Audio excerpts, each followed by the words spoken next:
এখানে কি দেখে কি মনে হচ্ছে, ব্রাঞ্চ কটা আছে? দুটো। আগেরটাই কি করেছিলাম, একটা ব্রাঞ্চ দিয়ে করেছিলাম, এবার ব্রাঞ্চ কটা আছে? দুটো।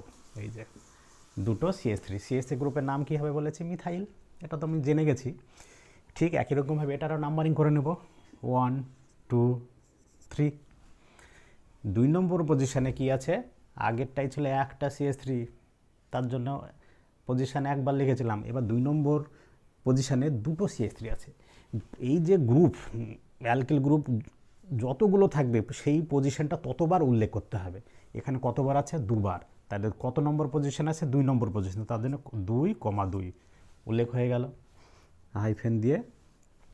CH3 গ্রুপ সেম গ্রুপ দুবার আছে।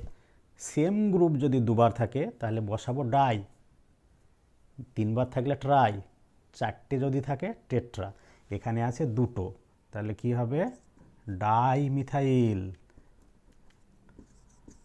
Die methyl, die methyl. ব্রাঞ্চের কাজ কমপ্লিট।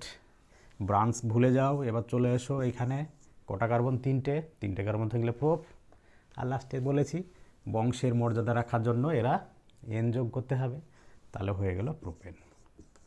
Dimethyl 2,2 dimethyl propane.